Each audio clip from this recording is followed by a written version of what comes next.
Welcome to Texas+Water, the podcast that takes a deep dive into the world of water with those making waves.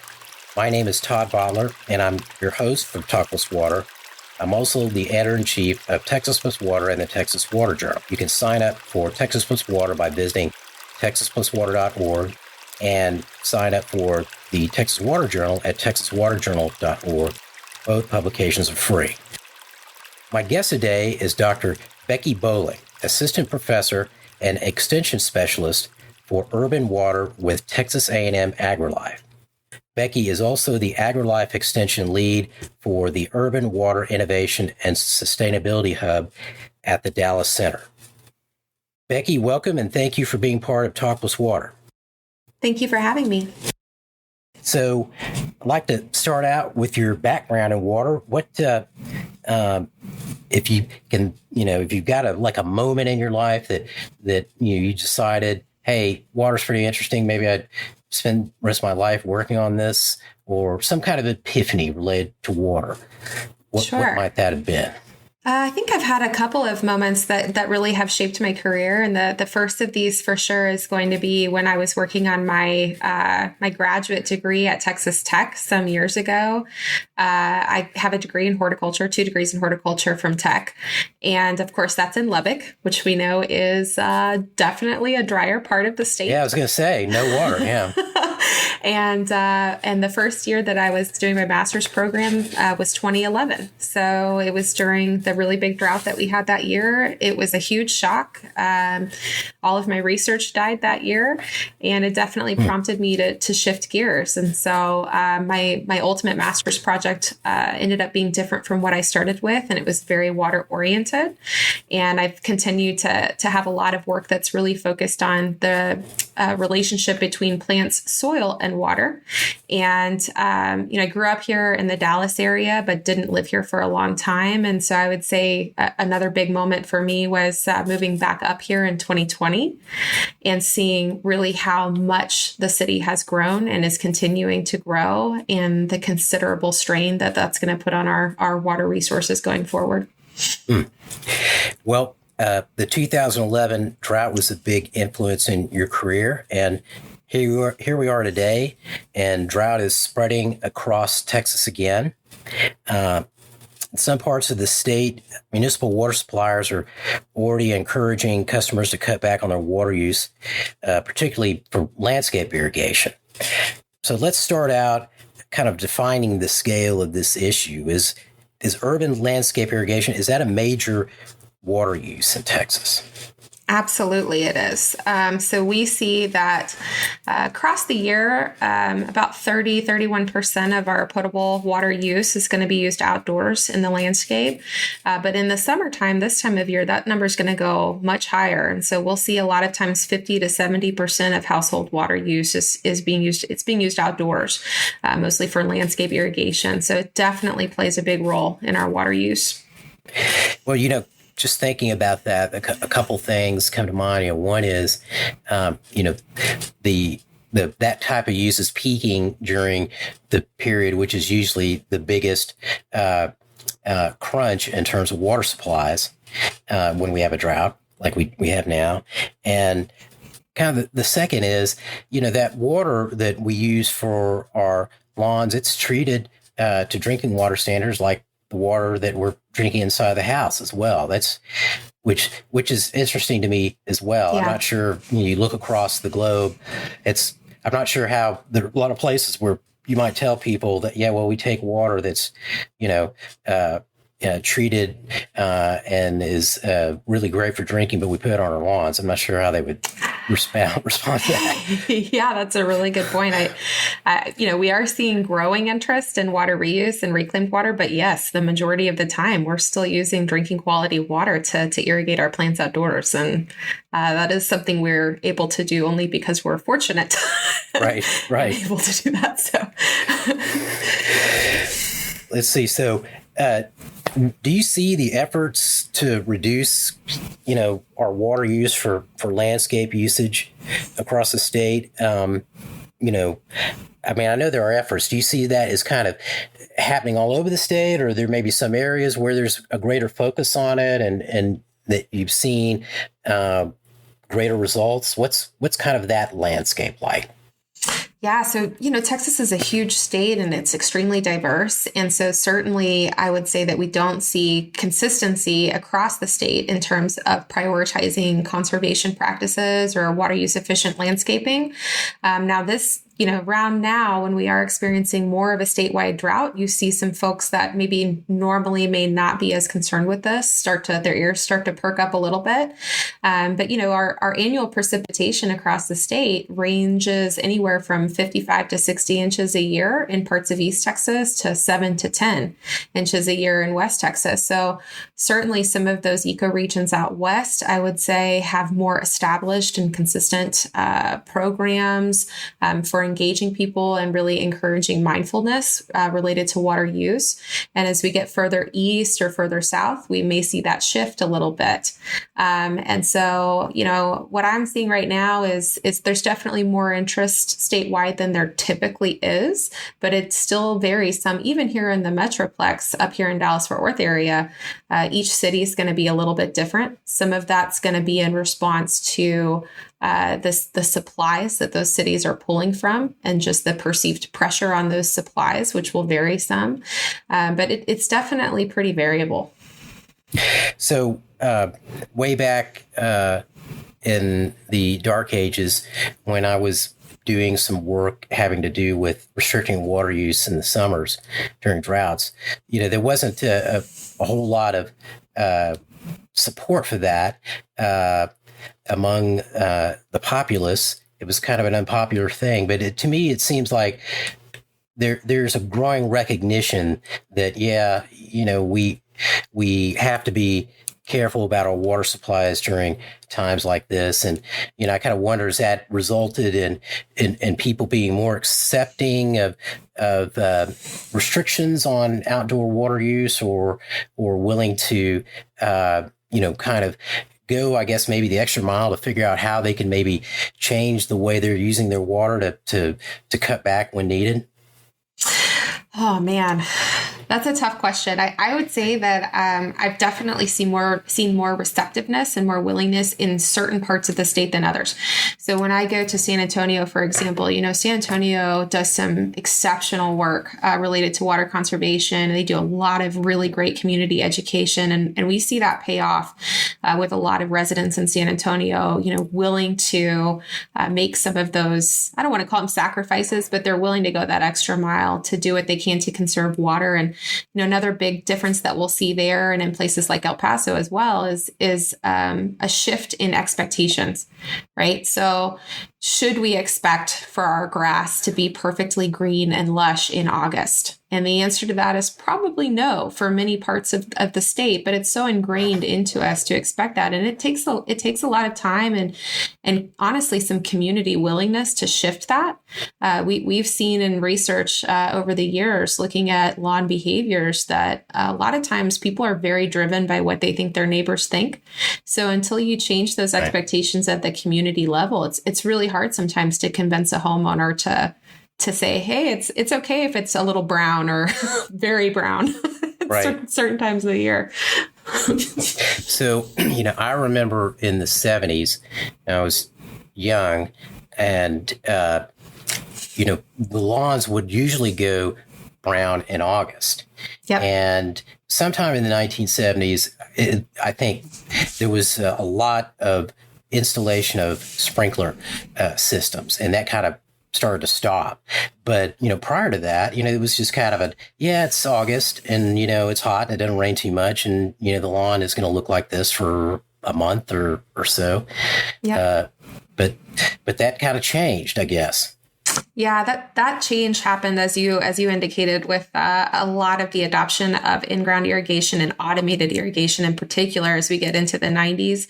And that did have an impact on some of these expectations, and I'd really like to see us shift back away from that a little bit. A lot of the grasses that we have in our lawns here in Texas are amazingly resilient, much more so than people give them credit for.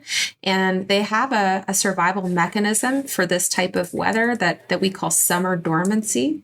So they have that capacity to suspend their metabolism and suspend growth, much like they would in the wintertime.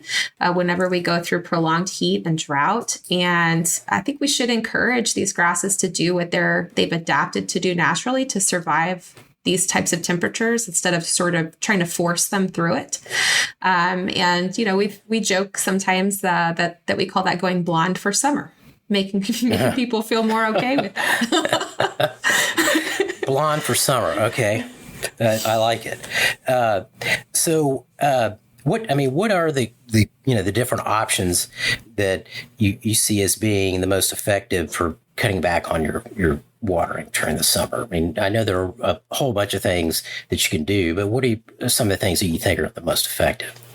So I kind of put these in probably two major camps. One of these would be the way that we design and develop our landscape to begin with, which we don't.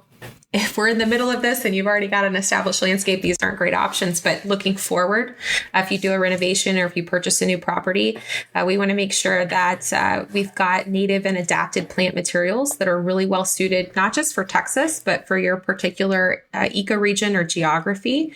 And this is going to help significantly. And we also want to do what we can to encourage really deep rooting of that plant material. So one thing that we see, unfortunately, with a lot of our urban landscapes is that the soil is not conducive to deep root growth or infiltration. A lot of times when we're going into a new landscape, we have soil that's been stripped of some of the most organic, nutrient-rich parts of that soil that's been very compacted. And this is going to significantly hinder root growth and plant resilience. Even with some of our lawn grasses, these grasses under ideal conditions can root several feet into the soil. And this supports certain types of drought resistant mechanisms like drought avoidance. So these grasses root deeply specifically to avoid drought. And so it's really important when we are doing renovations or we're building a new lawn and landscape that we consider how can we create a nice, deep, well-structured soil. This can involve incorporating compost and other organic material. There's a lot of great resources about this. So really thinking about that process long-term and thinking about the right plants for the right place in that landscape.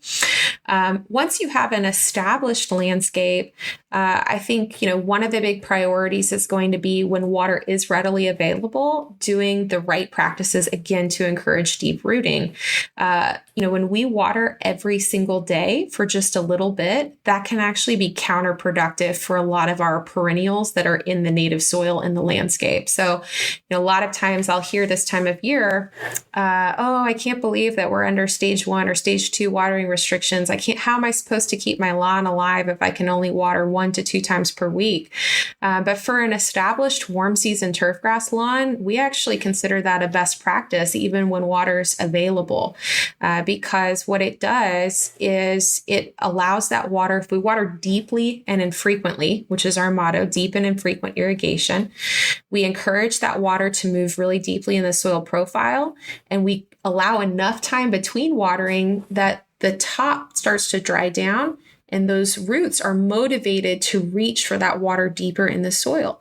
If I go out and I baby it every day and I do a little spritz every day, I'm really creating kind of a little codependent plant baby where I'm encouraging those roots to sit there close to the surface and wait for that daily spritz of water. So deep and infrequent irrigation is going to encourage that deeper root growth so that when we do go into a drought and we can't water at all for 2-3 weeks at a time, potentially, those plants are in a better position to tolerate that because they've developed that really deep and robust root system. So that's definitely something I would encourage. I would encourage, in your landscape beds, making sure that you have no bare or exposed soil. Using natural mulch can be a great way to kind of seal in moisture, protect the soil from erosion and from drying out, and improve overall water use efficiency. So that can be a great practice. Is it too late? Just a question about this. Is it, we're the end of July. Is it too late to mulch right now? I don't think so. Certainly, if you have bare soil, I would get out there and put a little bit of something over that to cover it. Even if you're not going to get some of those immediate benefits of trapping moisture, you're going to at least protect the soil. from being eroded, which goes a long way toward promoting more resilient landscapes as a whole. I always tell people that the enemy of the sustainable landscape is bare soil. So whatever you can do to kind of cover and protect our soils, especially, we have many parts of the state that have very heavy clay soils that can be highly erodible. So, up here where I live, I'm in the Blackland Prairie, our soils can be very prone to erosion. So we really want to do what we can to protect those and preserve them. So when you talked about using native plants that are native to the region of the state you're in, I think, well, so if you're using something that you find in the East Coast or something that, area that, normally gets 45 inches of rain or something like that, and you live in some place that might get 32 on average, you need to make up the difference with irrigation, right? For those types of plants. Mm-hmm. And, I think that's something that doesn't really maybe, occur normally to people that, if you use this plant, it's got to have some help because it wasn't, it didn't evolve here. It's not really suited to this habitat. And it's not just irrigation too, right? Like we know that when we introduce plants that aren't adapted to our soils, aren't adapted to our climate, that they're going to require potentially a lot of babying to survive, including additional nutrients, pesticides. They may not be as resilient to some of the pests that we deal with predominantly here. So you see an overall increase in inputs in general, sometimes with some of those plants, that really justifies thinking more about native and adapted materials that are going to be really well suited to all aspects of our climate. And are those native plants, are those easy to find now at local nurseries? I mean, compared to, I guess, in previous years, you see a lot of those available? Yeah, it's definitely much easier than it used to be. I would say that you may find a very limited selection at some of the big box stores. If this is really where your interest is, you may have to explore other channels. We see more options at the box stores than we used to. But if you think about it, it's maybe not the most effective approach for them to have really regionally specific plant materials, right? From a business standpoint. So yeah, like you mentioned, wholesale nurseries, local nurses, getting in touch with your local native plants society or your local master gardener chapter. You may find that they have plant sales where they have materials that are harder to come by in other places. So it's definitely easier than it used to be, but it still can sometimes take a little bit of navigating to get to finding some of those materials. So,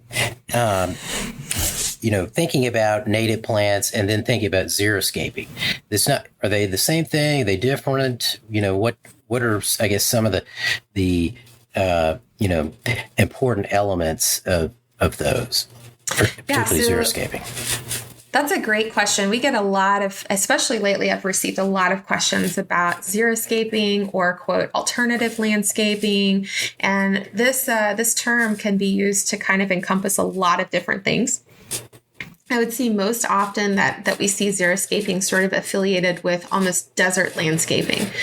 So very sparse. And unfortunately, we sometimes get a misconception or see a misconception by people that this is more like xeroscaping, where I'm just going to put out some lava rocks and one cactus and hope for the best. Right. And, if you are in some of our more desert ecosystems here in Texas, that may be just fine. But as we go further east and we get more rainfall, we do not want to bring in a landscape that is not well suited to our ecosystem. So even if we're watering less with that type of landscape, we're going to see that the heat load on our home, on our property is going to be much greater.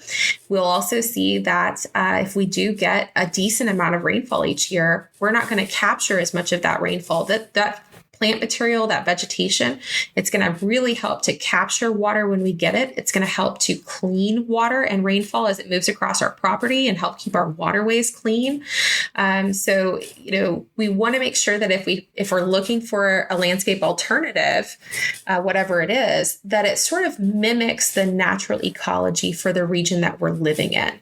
And that it's got good vegetative coverage. Again, the bare soil's protected, and that we're not trading one environmental concern for another. right? Right. And so I think it requires some thoughtfulness and really looking at what's going to make sense for where I live here in Texas.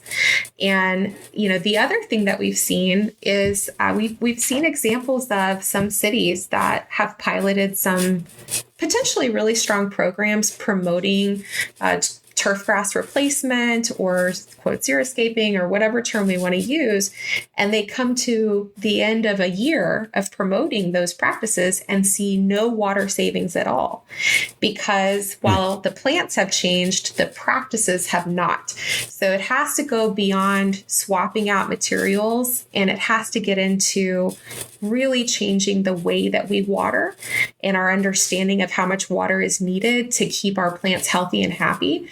We have some parts of Texas and some turf grasses that should require almost no watering throughout the year, other than the occasional spritzing with a hose. And so we don't necessarily have to remove turf to have a really significant impact. Now, having, one rule that we've seen recommended over the years is this 1/3 rule, which is where as we're thinking about a landscape, we might dedicate about 1/3 of that landscape to permeable hardscapes. So having, instead of just a concrete surface, we would have some pavers and things like that for our surfaces that we want to walk or do things on. And then a third also include like gravel or something. Yes, gravel, mulch. We've got some interlocking permeable pavers that on the market now that we didn't, permeable pavement and things like that we didn't have previously. There's a lot of great options for that now. Then 1/3 of the landscape could still be dedicated to turf grass, and 1/3 of the landscape could then be dedicated to native and adapted plants. And so, that's encouraging us to bring in some of those other materials, and we can get other ecosystem services from bringing those in too. So, we focus a lot on water, but we know that native and adapted plants, if I'm really wanting to see more birds, more butterflies, more bees in my yard, that's a really good way for me to get there. So, just thinking about turf grass, I've got zoysia, and I know that boy, it looks like it's dead, but it's not. It comes back, and of course, there are a lot of people still have St. Augustine, which is where I grew up, and hey, it was fun playing football and falling on St. Augustine compared to falling on something else. Cushy, soft lawn. And then buffalo grass and all those. Are there any that are kind of your favorites? Or, I know it's probably going to vary depending on what part of the state you're in, but, kind of curious about that. Yeah, there's no one size fits all. So you're right. It would vary for sure for me. There's been tremendous advancements actually in turf grass breeding in recent years that a lot of consumers don't know about. So I'll just share one example. We have a new St. Augustine grass coming out of the Texas A&M turf grass breeding program. It's called Cobalt, and uses it's Cobalt. So it uses 60 to 80% less water than any other St. Augustine on the commercial market. So that's potentially a big game changer for that species, as we know that species is often associated with maybe more water use than some others. And so we're really excited about that. I love buffalo grass, and we've got some really great native grass blends that include buffalo as well as blue grama, curly mesquite, just to improve density. Now, depending on where you are in Texas, native grass lawns may not be feasible for you, or particularly those species. We see if we go too far east, usually I tell people east of 35, those grasses may not perform as well as they would in an environment where they get a little bit less rainfall. And, I also tell people to really think about what their expectations are. Native lawn can be a great fit for somebody that's willing to have something that resembles something like a prairie. But if they're looking for that really tight, dense, manicured monoculture look, they're not going to get that from a native grass lawn. And I've seen a lot of people put that in and have a certain expectation and be disappointed. So if we're going to bring in a native lawn, there needs to be kind of a willingness for that to have a little bit different look and feel to it. And then I do love the zoysia grasses. You mentioned zoysia. The zoysias are very diverse. There's a lot happening there in terms of breeding of new zoysia grasses, and they can be quite versatile and well suited for a lot of different environments. I also don't really have an issue with some of our Bermuda grasses in the right place, in the right setting. We have some wonderful hybrid Bermuda grasses that are out there now that are very drought resistant and can be a good fit. So I think any grass can be beneficial if it's managed well and it's planted in the right place. Right. My wife is from New Orleans, and so she loves, a green lawn. That's really something she loves. I'm like, I grew up mowing lawns, to make money. I don't like them because of that, I guess. I say, but to me, when I see kind of the native landscaping and the xeriscape, rocks and all, to me, I think it looks great. But I know a lot of people are like not too keen about it yet. I guess that's kind of an evolving thing. Yeah, I think so. And it is hotter, and it is, it just depends. But there's options that are kind of in between that could be great for some parts of the state, where maybe it's not a xeriscape and it's not desert looking, but it is incorporation of more native and adapted perennial plants that just can look really fabulous. We have some really great native plants here in Texas. And, sometimes I think people hear native and they think it's just going to look wild and unkempt, but we have some plants that are just absolutely gorgeous at our disposal. So, well, I have to ask before I forget. So, cobalt, that sounds like that's the hot name and going to be the hot name in lawns coming out here. So, how will people get that? I mean, A&M has developed it, and then I guess certain agricultural operations that raise that kind of grass will start using it. And do you think it'll be, how long, I guess, how many years do you think it'll be before you'll be able to go down to your local nursery and find that? Yeah, that's a really great question. So, in terms of a local nursery and access there, I'm not sure. What I would say is that so we have many sod producers across the state of Texas. Cobalt in particular is going to be licensed to a group called Sod Solutions. And so what they'll do is partner with some of our local growers to be licensed and official growers of that particular cultivar. And we actually have a website here in Texas for our turfgrass producers. The website is texasgrass.com. And if you go on there, as cobalt becomes available, which I think it'll be more commercially available starting next spring. And then certainly by 2024, we'll see it fairly available. And on that turfgrass producers website, you can actually look at growers in your area. And you can go through one of kind of two options. One option would be to work with a local landscape contractor and just indicate that you're interested in this grass and have them go through that process of sourcing that for you.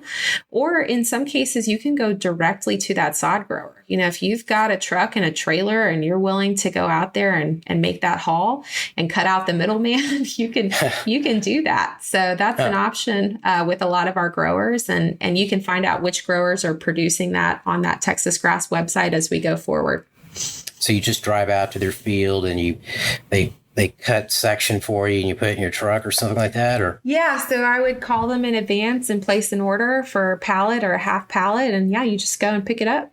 That's for a lot of them. Now, there may be some growers that still prefer to have that landscape contractor, but I've known several that would be completely fine with that. Okay. Well, that's a real do-it-yourselfer kind of thing right there. That's right. Yeah. So, I've been talking about lawns a lot here, but, one of the things I've noticed is that a lot of cities are taking medians and other right-of-ways that used to have, St. Augustine or some of the kind of grass, and they were mowing it and taking care of it, and that they are, I guess, planting native plants and other, well, some of them were just replacing them with rock. And so, I was just thinking that probably, adds up to a lot of water. Given how large an area that is probably covered like that is not something that, most people are going to be using, right? You see it maybe when you're driving by or something, but I guess that could probably add up in terms of water savings over time. Yeah, it definitely could. And there are definitely some interesting projects looking at some of this. And I've seen some cities like City of Austin is one that they've got these, quote, grow zones where they really try to encourage more naturalized areas that aren't mowed at that same frequency and aren't going to require the same amount of water to maintain growth. But you'll still get a lot of the benefits of having those plant materials there. And so I think the biggest challenge with that is going to be public education and public acceptance. So I know, we've talked to some cities up here in North Texas that have indicated, one of the reasons they haven't done more of that is people will have some very strong opinions if they're seeing something that is not a traditional mowed turf grass in those spaces. And so how do we really get the public on board and supportive of having some alternatives in those types of spots that are going to really enhance the ecosystem services or environmental benefits that those areas can offer and reduce, like you said, supplemental watering requirements and still be something that people like to look at and think reflects well on their city.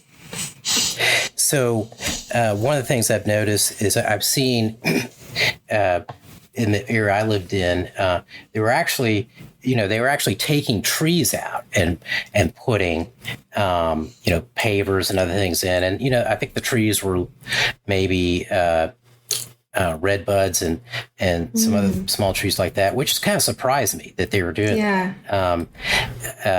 And of course, people got, pretty upset about it here. And so I can just imagine that probably the same reaction in other places, but I think, particularly with trees, people are pretty partial to trees. Yeah. And trees offer some tremendous benefits. And so I think anytime we're thinking about removing them, we really want to think through why we're doing that. I don't know the justification for why some of those were removed, but definitely that trees are a very important part of our green spaces. And as much as possible, we want to try to preserve them. So we've been talking, pretty much about what individuals can do for the most part, their own homes, kind of stepping back out and looking at cities as a whole.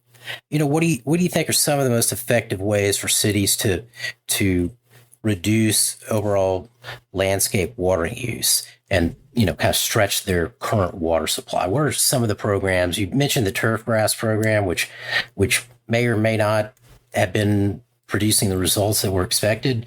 What are maybe some of the other programs that you think are producing results? So I think that there are some cities that I think there's several things. So cities can do a lot by demonstrating, walking the walk. So in the public spaces that they manage, demonstrating what resource efficient landscapes can look like and really making sure that they're setting a good example for people in their city. Unfortunately, sometimes we'll see that cities are, under watering restrictions, but maybe not necessarily following that or not being as diligent as they could be in their public spaces, and so that can be one thing is really using those public spaces as a way to showcase what's possible, both in terms of landscape design and management. And, we do see, for example, here, we've got some cities that are doing some pretty cutting edge work. So kind of thinking beyond drought and looking at the other end of the spectrum, which it's all tied together, right? Texas is very much kind of a perpetual drought broken up by flooding. So we have a lot of cities here that have gained interest in nature-based solutions to stormwater management. So instead of more gray infrastructure, they're thinking about utilizing things like bioswales, bioretentions, rain gardens to capture rainwater effectively and manage that stormwater flow. And those are really neat things for people to see. They're attractive, desirable, functional. They help the community and they improve water use efficiency and water capture overall. In addition to that, I think, some cities here in the state have some really excellent rebate or incentive programs to encourage people to make some of those water efficient changes to their landscape. I don't mean to keep using saws as an example, but saws in San Antonio, they have some great programs where they reward people for, quote, retiring a zone in their irrigation system. And one of the best ways to do that is to have really well-established native and adaptive plants that don't need an in-ground irrigation system to be operational. And so incentives, rebates, partnering as much as possible in the community to continue to educate people throughout the community. I think one challenge that we've butted up against here in Texas and will continue to butt up against, especially in our big cities, is master plan communities and HOAs. We have some communities that are very cognizant, very green. We have others that are much more focused on aesthetics and property values. And while this is certainly a priority, and I don't mean to diminish that, it can put a lot of pressure on residents in those communities to do more than what they would normally do. And so how can we encourage cities to work with those communities to kind of rethink the way that expectations are defined, the way that guidelines are defined with those communities? There's a study that was done some years ago in Australia that found that people living in HOAs communities on average use about 30% more inputs than those that don't. And a lot of that is coming from community pressure. So I think, that's something really important at that community scale to think about as well. Interesting. So I have some property that's in an HOA and they're all condos. And so the HOA has the lawn service and does all the watering and all that. But if if the individual is responsible for it, probably leads to some of the things that you were just mentioning. Well, and even, to your point, that's another great avenue, though, is thinking about our green industry professionals and how can we offer them, those professional landscapers that have those contracts, education and resources to promote water efficient practices in the landscapes here. So I'm going to go back and ask you to tell us what two of the things that you mentioned are, for those folks who may not know. Can you explain to us what a bioswale is and what a rain garden is? Because there's probably some people listening who are not really familiar with them. Yeah, absolutely. So I'm really fortunate to work here at the center. We have an ecological engineer that I work very closely with. His name is Dr. Fouad Jabber, and he is kind of a premier expert on what we call green stormwater infrastructure or low impact development, or another buzzword you may hear is blue-green infrastructure. So there's a lot of terms that are used somewhat interchangeably to describe some of this, and all of them are what I described earlier. They're nature-based solutions to manage stormwater. So a bioswale, for example, is going to be a vegetated channel to guide water movement. So if we have water moving in a direction that we don't wish for it to move, this is going to offer a vegetative channel to redirect that water into a direction that we want it to go. And, anytime we're bringing vegetation into the picture, we are also facilitating what we call phytoremediation, or basically those plant roots can help to clean that water by removing contaminants, nutrients, pesticides as that water moves past those roots. A rain garden or a bioretention, which is another term that I used, those are kind of different scales of the same idea. And so instead of focusing on just channeling or moving that water, these are going to be systems that are designed to really capture and utilize that water. So in a rain garden, we would have plant materials that can tolerate both prolonged drought as well as heavy rainfall and really wet feet. And so, and then a bioretention takes that one step further and really excavates out that soil, brings in an engineered soil. So the ultimate goal is that we're capturing as much of that water as possible and holding it there to keep it from going into our creeks and streams and overloading those. So we see in these big cities, as we get more and more parking lots, buildings, impervious surfaces, it starts to overload our creeks and our rivers and our streams because there's less soil for that water to go into, and it just moves naturally into that surface water. So,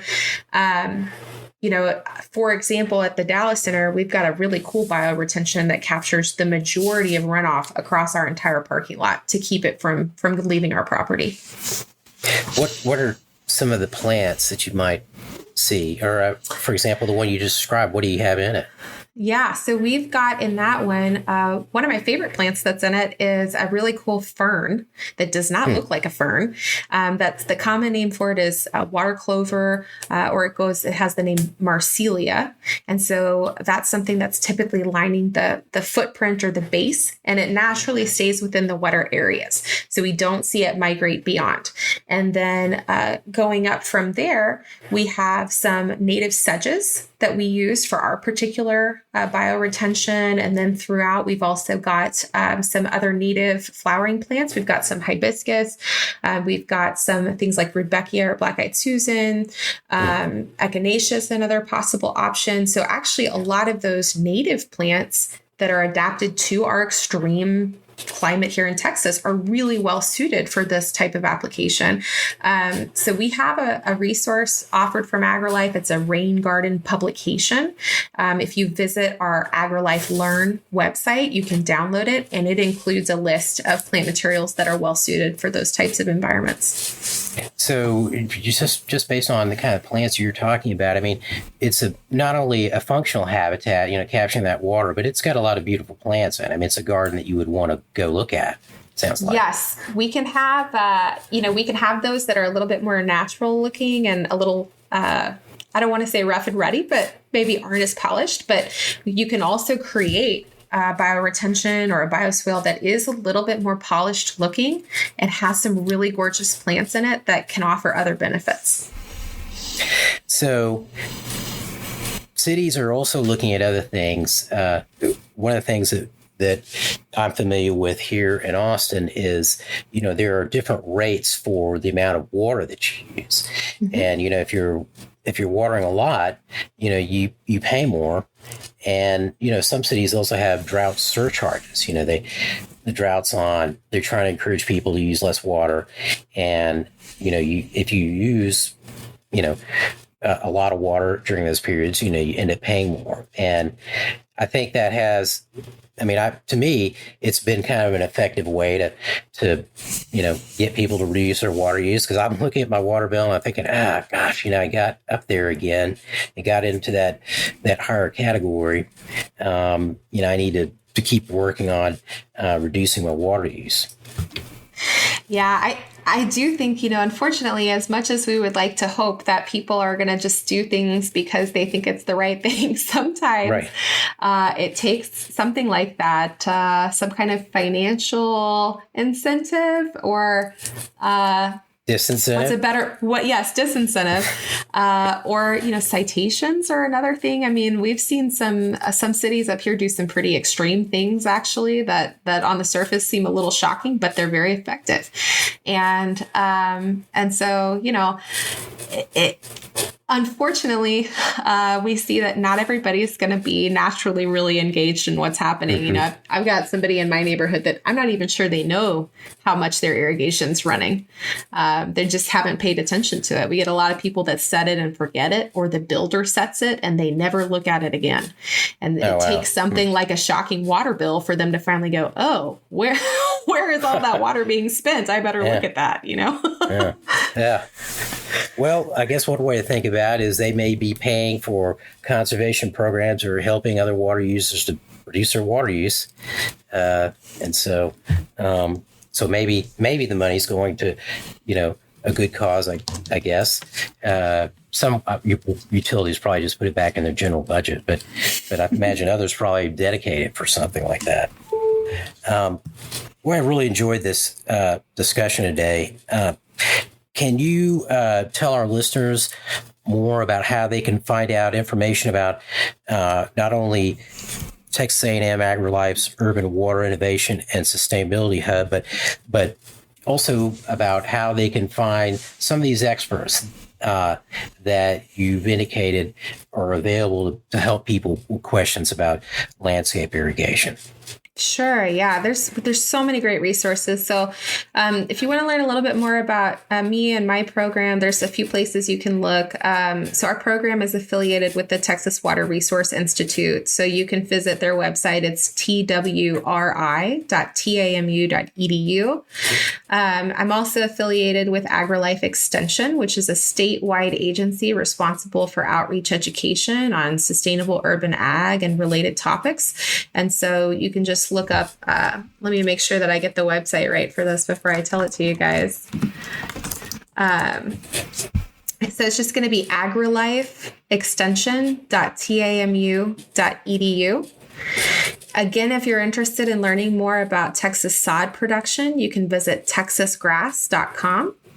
I would encourage you to also look into some local resources there. So we have 254 counties here in Texas, and 250 of those have AgriLife County Extension offices. You may not have even known that this existed, but this is a local resource at your disposal. We have really phenomenal county extension agents across the state whose job it is to engage with the public and really help them have successful and sustainable landscapes, farms, and things like that. And so check out, just Google AgriLife. You can either go to the AgriLife Extension website, or if you just Google AgriLife and then your county name, it'll typically pull up a county specific website with contact information for you to learn a little bit more.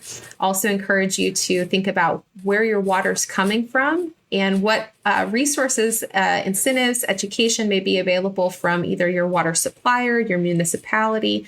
Up here, and I'll use DFW as an example, we have several water districts that do phenomenal work in communities with education related to this and providing resources. So we see a lot of that across the state of Texas.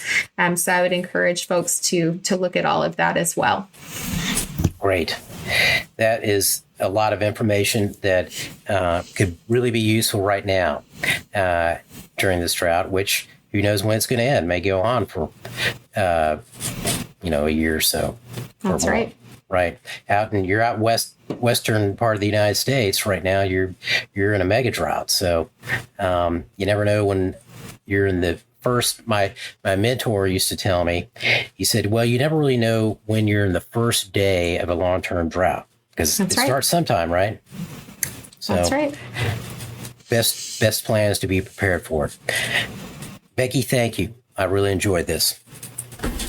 I really enjoyed it too. Oh, I forgot one resource I want to make sure that I mention as well that we have available to many Texans here in the state, which is the Water My Yard program.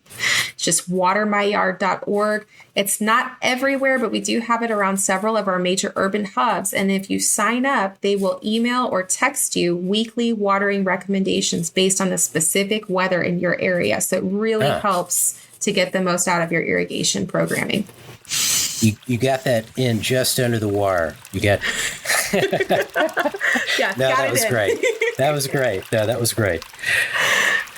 So this has been Talk+Water, and my guest today was Dr. Becky Bowling, Assistant Professor and Extension Specialist for Urban Water with Texas A&M AgriLife. Becky is also the AgriLife Extension Lead for the Urban Water Innovation and Sustainability Hub at the Dallas Center. I want to thank our listeners for tuning in and to say that if you enjoyed this episode of Talk+Water, please let us know by giving it a like. My name is Todd Votteler. Let's talk water again soon.